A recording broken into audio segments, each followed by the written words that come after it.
Iran just blasted Prince Sultan Air Base, and 5 U.S. flying tankers were destroyed. That's the headline making the rounds. And I get why it's exploding. It has everything the algorithm loves: a famous base, high value aircraft, a clean number, and a punchline that feels like a massive turning point. But here's the first thing you need to know before your brain runs with it.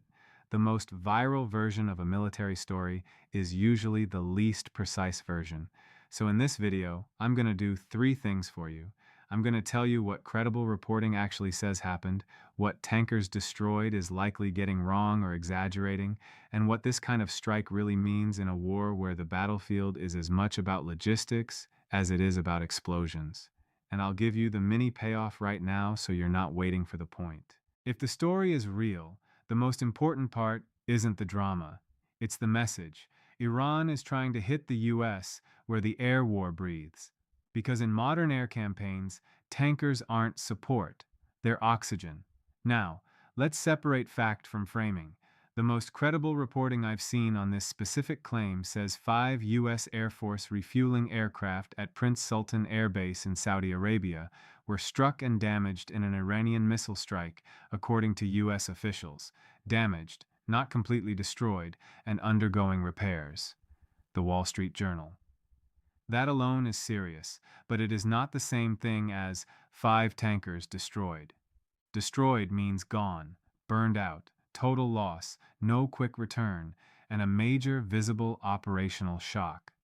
Damaged can range from minor to severe, and in war reporting, those words matter because one is a headline designed to make you panic, and the other is a description designed to be defensible. So if you've been seeing destroyed, you're likely watching narrative inflation, the same pattern that happens every single time a conflict gets loud.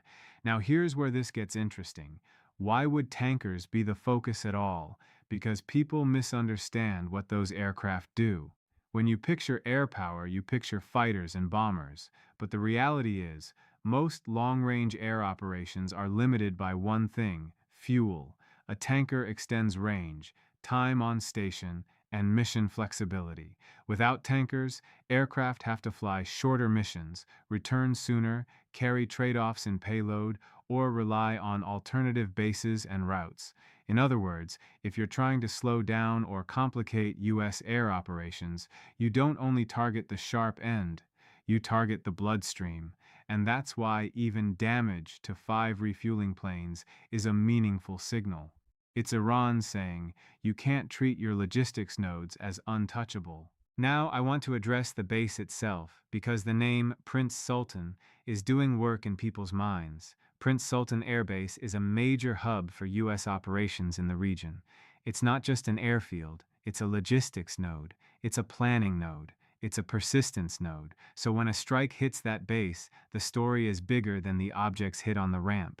The story is, Iran is pushing the fight onto the geography of U.S. sustainment. Now, the next thing you're going to see online is people claiming this proves air defenses are useless. Slow down. Air defense is not a magic shield. It's a probability game. It's layers, timing, saturation, and decision windows.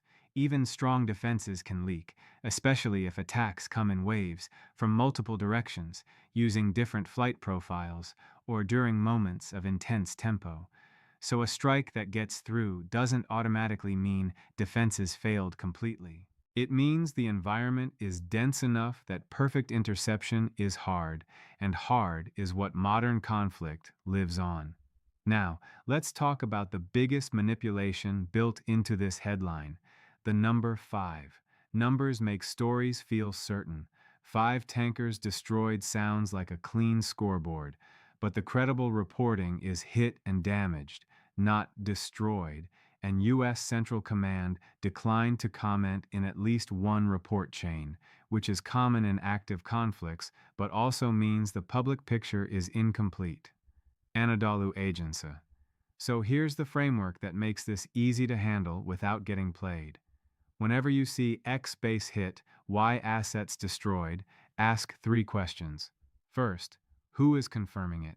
Second, what words are they using: damaged, destroyed, or neutralized? Third, What would you expect to see if it were true at the scale being claimed?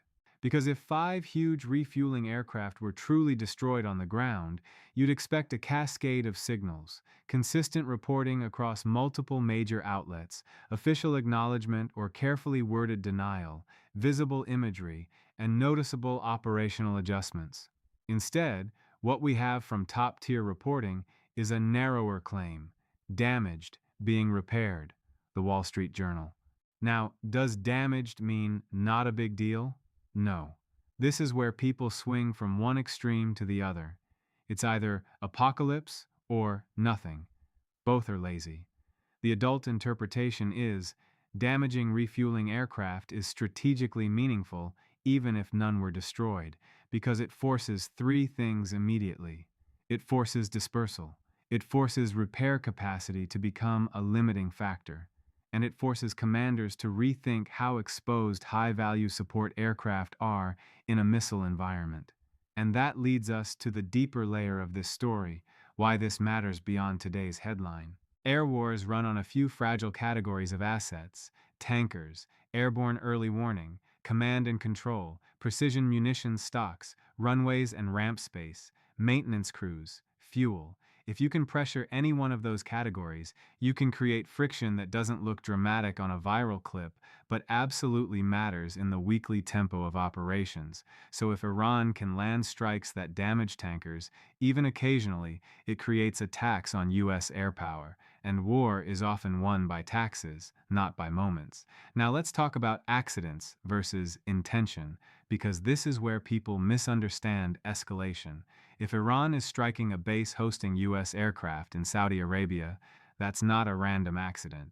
That's a deliberate expansion of pressure into Gulf basing, and it has a second-order effect. It pressures the politics of host nations. Because every host nation has to answer the same question: how much risk do we absorb by hosting U.S. operations? That question gets louder when missiles land.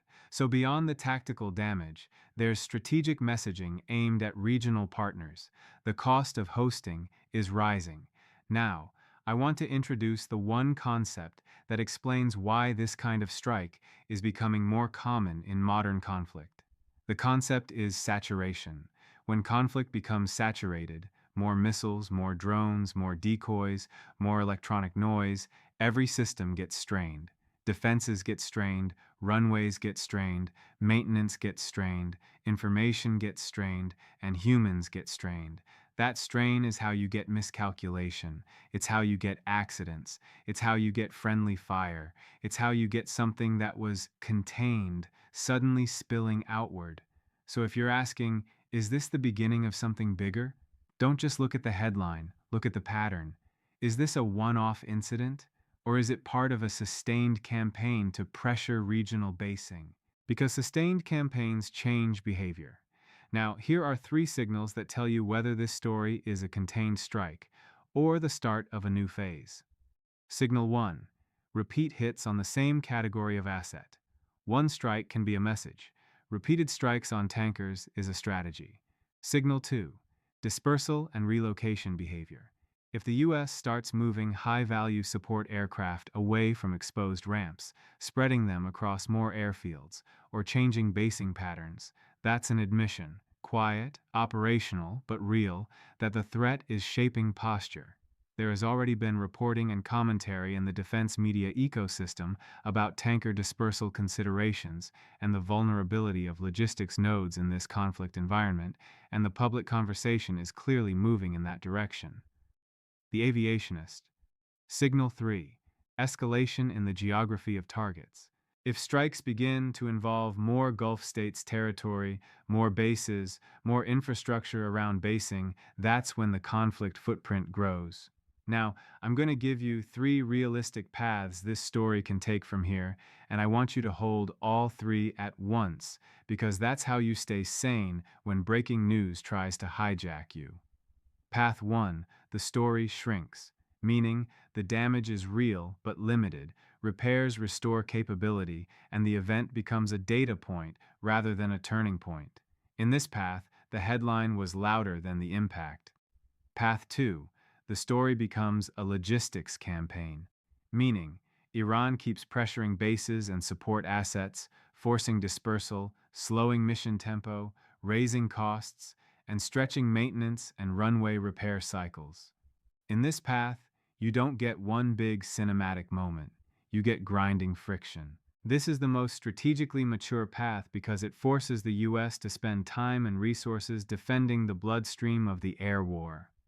Path 3, the story becomes a spillover escalatory cycle, meaning retaliatory cycles deepen, strikes widen, and the region becomes a broader battle space where more partners and bases get pulled into the pattern, sometimes by choice, sometimes because the environment is too saturated to stay contained. This is the risk path, and it's driven less by a grand plan and more by the chain reaction of actions, responses, and misreads. Now, here's the biggest mistake people make when a headline like this hits. They confuse a narrative with a measurement. They see 5 destroyed, and they treat it like a scoreboard. But war isn't a scoreboard, it's a system. The question is not who looks embarrassed today. The question is, what does this do to capability, posture, and decision-making tomorrow? And the answer, based on credible reporting, is that 5 refueling aircraft were damaged and being repaired, not destroyed, and that still matters because it signals vulnerability and forces adaptation. The Wall Street Journal. Now let's talk about what you should watch for in the next 48 to 72 hours if you want to know what's real. Watch for convergence. If multiple major outlets begin reporting consistent details, what type of refueling aircraft, how severe the damage was, how long repairs will take, whether aircraft were moved, whether sorties were reduced, that's when the picture hardens. Also, watch for the absence of certain claims. If the 5 destroyed line keeps showing up only in viral channels and not in credible reporting, that's a tell that the word destroyed is a marketing word, because in war, destroyed is a serious claim. Now, I want to give you one more grounding detail because it matters for how you interpret this. The Wall Street Journal report frames this as part of a broader pattern of tanker losses and damage in this conflict period, including other incidents and accidents, which suggests the tanker fleet is operating under heavy tempo and risk. The Wall Street Journal. Heavy tempo plus risk plus long missions is how aircraft incidents increase, even without direct enemy hits. So if you start seeing multiple tanker-related stories in the same week, don't assume each one is a missile success. Some may be mechanical, some may be accident, some may be battle damage. The point is, the category is under stress, and categories under stress are where wars change. Now I'm going to land this with a clean summary you can repeat without exaggeration. Credible reporting indicates an Iranian missile strike at Prince Sultan Air Base damaged 5 U.S. Air Force refueling aircraft on the ground, and they were not reported as completely destroyed. The Wall Street Journal. That is still strategically meaningful because refueling aircraft enable air operations, and damaging them pressures logistics, dispersal, and operational tempo. So if you want to be informed, don't let the loudest phrasing own you. Track the pattern. Track the posture changes. Track whether this becomes repeated pressure on air logistics or remains a contained incident. Now I want your take, and I want it in a way that tells me you're actually thinking. Do you think this is mostly a one-off hit that gets repaired and absorbed? Or do you think we're watching the start of a deliberate strategy to pressure U.S. air logistics by targeting the support layer? And what would convince you either way? Repeat strikes, confirmed dispersal, or a measurable change in air operations? Drop your answer.